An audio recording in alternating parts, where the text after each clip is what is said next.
Hello friends, ਮੈਂ ਤੁਹਾਡਾ ਆਪਣਾ ਜਸਕਰਨ ਸਿੰਘ ਤੇ ਤੁਸੀਂ ਦੇਖ ਰਹੇ ਹੋ YouTube ਚੈਨਲ ਕੰਪਿਊਟਰ ਟੈਕ। ਸਭ ਤੋਂ ਪਹਿਲਾਂ ਚੈਨਲ ਨੂੰ ਸਬਸਕ੍ਰਾਈਬ ਕਰੋ ਅਤੇ ਨਾਲ ਦੀ ਨਾਲ ਹੀ ਬੈਲ ਆਈਕਨ ਦਬਾਓ ਤਾਂ ਜੋ ਨਵੀਂ ਵੀਡੀਓ ਕੋਈ ਵੀ ਅਪਲੋਡ ਹੁੰਦੀ ਹੈ ਤਾਂ ਸਭ ਤੋਂ ਪਹਿਲਾਂ ਨੋਟੀਫਿਕੇਸ਼ਨ ਤੁਹਾਡੇ ਤੱਕ ਪਹੁੰਚ ਸਕੇ ਅਤੇ ਤੁਸੀਂ ਦੇਖ ਸਕੋ। ਹਾਂਜੀ, ਅੱਜ ਦੇ ਟੌਪਿਕ ਬਾਰੇ ਗੱਲ ਕਰਦੇ ਹਾਂ ਜੀ। ਅੱਜ ਦਾ ਟੌਪਿਕ ਹੈ system unit. A system unit is a part of computer that house the primary devices that perform operation and produce result for complex calculation। ਇੱਕ ਸਿਸਟਮ ਯੂਨਿਟ ਇੱਕ ਕੰਪਿਊਟਰ ਦਾ ਉਹ ਹਿੱਸਾ ਹੁੰਦਾ ਹੈ ਜੋ ਕਿ ਪ੍ਰਾਇਮਰੀ ਡਿਵਾਈਸਾਂ ਨੂੰ ਰੱਖਦਾ ਹੈ ਅਤੇ ਜੋ ਕਾਰਜ ਕਰਦੀਆਂ ਹਨ ਅਤੇ ਮੁਸ਼ਕਿਲ ਤੋਂ ਮੁਸ਼ਕਿਲ ਸਵਾਲਾਂ ਦੇ ਆਨਸਰ ਜਿਹੜੇ ਆ ਉਹ ਤਿਆਰ ਕਰਦਾ ਹੈ। It include the motherboard, CPU, RAM and other components as well as the case in which these devices are housed। ਇਸ ਵਿੱਚ ਮਦਰਬੋਰਡ, CPU, RAM ਅਤੇ ROM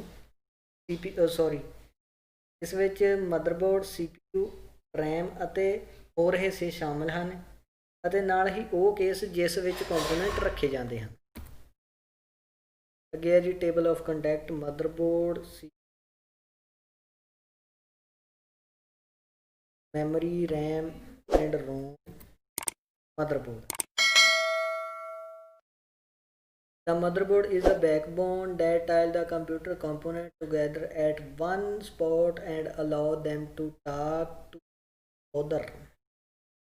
motherboard ਇੱਕ ਰੀੜ ਦੀ ਹੱਡੀ ਹੈ ਜੀ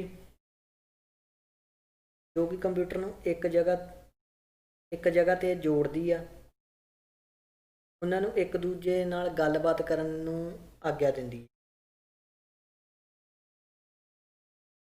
Without it, none of computer piece such as CPU or hard drive would interact। ਇਸ ਦੇ ਬਿਨਾਂ ਕੰਪਿਊਟਰ ਦੇ ਟੁਕੜਿਆਂ ਵਿੱਚ ਕੋਈ ਵੀ ਜਿਵੇਂ ਕਿ CPU, GPU, hard drive interact ਨਹੀਂ ਕਰ ਸਕਦੇ। Total motherboard functionality is necessary for a computer to work well। Computer ਦੇ ਚੰਗੀ ਤਰ੍ਹਾਂ ਕੰਮ ਕਰਨ ਲਈ ਮਦਰਬੋਰਡ ਦਾ ਕੰਪਲੀਟਲੀ ਵਰਕਿੰਗ ਵਿੱਚ ਹੋਣਾ ਬਹੁਤ ਜ਼ਰੂਰੀ ਹੈ ਜੀ। ਇਹ ਹੈ ਜੀ CPU, central processing unit. Central Processing Unit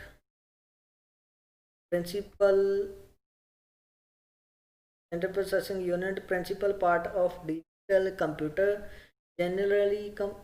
generally composed of main memory, control unit and arithmetic logical unit। Central Processing Unit ਕਿਸੇ ਵੀ ਡਿਜੀਟਲ ਕੰਪਿਊਟਰ ਦੀ ਮੁੱਖ ਪ੍ਰਣਾਲੀ ਆ ਤੇ ਆਮ ਤੌਰ ਤੇ ਮੁੱਖ ਮੈਮਰੀ, ਕੰਟਰੋਲ ਯੂਨਿਟ ਅਤੇ ਗਣਿਤਕ ਤਰਕ ਇਕਾਈ ਦਾ ਬਣਿਆ ਹੁੰਦਾ ਹੈ। ਦੁਬਾਰਾ ਫਿਰ ਸਮਝ ਲਓ ਜੀ।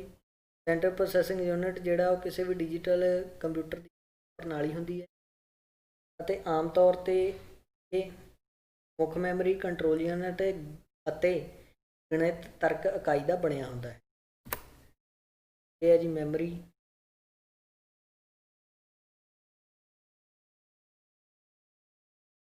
Memory refer to processes that are used to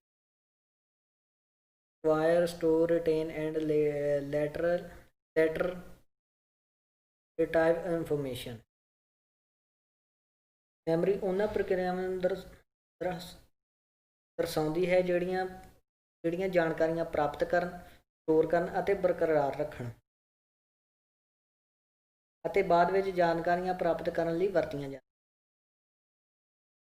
There are three major processes involved in memory: coding, storage and retrieve। Memory ਵਿੱਚ ਮੁੱਖ ਤਿੰਨ ਪ੍ਰਕਿਰਿਆਵਾਂ ਸ਼ਾਮਲ ਹਨ: ਕੋਡਿੰਗ, ਸਟੋਰੇਜ ਅਤੇ ਪ੍ਰਾਪਤੀ।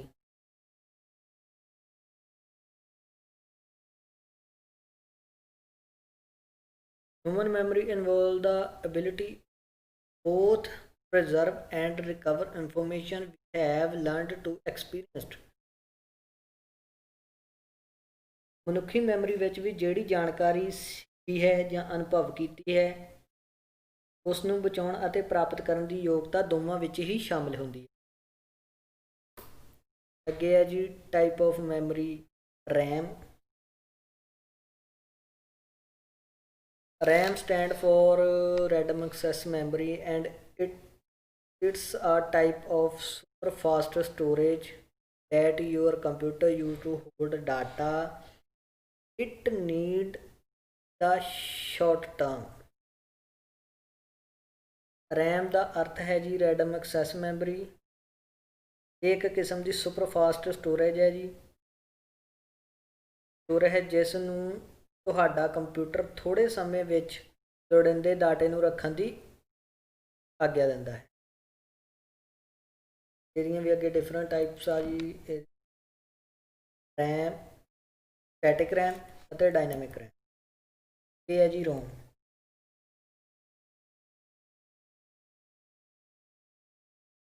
ਰੀਡ ਓਨਲੀ ਮੈਮਰੀ ਇਜ਼ ਰੋਮ ਦਾ ਪੂਰਾ ਨਾਂ ਹੈ ਜੀ read only memory. Read only memory is a type of electronic storage that can build in a device during manufacturing। Read only memory ਇੱਕ ਕਿਸਮ ਦੀ ਇਲੈਕਟ੍ਰੋਨਿਕ ਡਿਵਾਈਸ ਹੈ ਜੋ ਨਿਰਮਾਣ ਦੇ ਦੌਰਾਨ ਤੇ ਇੱਕ ਡਿਵਾਈਸ ਵਿੱਚ ਬਣਦੀ ਹੈ ਤੇ ਤੁਹਾਨੂੰ ਜੋ ਨਿਰਮਾਣ ਦੇ ਤੌਰ ਤੇ ਇੱਕ ਡਿਵਾਈਸ ਵਿੱਚ ਬਣਦੀ ਹੈ। You find ROM chips in computer and many other type of electronic products VR games consoles and car radio all use RAM complete their functions। ਤੁਹਾਨੂੰ ਕੰਪਿਊਟਰਾਂ ਵਿੱਚ ਹੋਰ ਕਈ ਕਿਸਮ ਦੇ ਇਲੈਕਟ੍ਰੋਨਿਕ ਉਤਪਾਦਨਾਂ ਵਿੱਚੋਂ ਰੋਮ ਚਿਪਸ ਮਿਲਣਗੇ। VCR, ਗੇਮ ਕੰਸੋਲ ਅਤੇ ਕਾਰ ਰੇਡੀਓ ਸਾਰੇ ਆਪਣੇ ਕੰਮਾਂ ਨੂੰ ਸੁਚਾਰ ਕੰਪਲੀਟ ਨਾਲ ਪੂਰਾ ਕਰਨ ਲਈ ਰੋਮ ਦੀ ਵਰਤੋਂ ਕਰਦੇ ਹਨ। ਯਾਨੀ ਕਿ ਇਹ ਜਿੰਨੇ ਵੀ ਪ੍ਰੋਡਕਟ ਹੈ ਇਲੈਕਟ੍ਰੋਨਿਕ ਪ੍ਰੋਡਕਟ ਹੈ ਜੀ VCR, ਗੇਮ ਕੰਸੋਲ ਅਤੇ car radio are use ROM to complete their function smooth. ਜਿੰਨੇ ਵੀ ਇਹ ਕੰਮ ਕਰਦੇ ਆ ਇਹ ਰੋਮ ਦੀ ਵਜ੍ਹਾ ਦੇ ਨਾਲ ਹੀ ਕੰਮ ਕਰਦੇ ਆ ਜੀ। ਨਾਲ ਹੀ ਅੱਜ ਦਾ ਟੌਪਿਕ ਜੀ ਵਾਚਿੰਗ ਕੰਪਿਊਟਰ ਟੈਕ।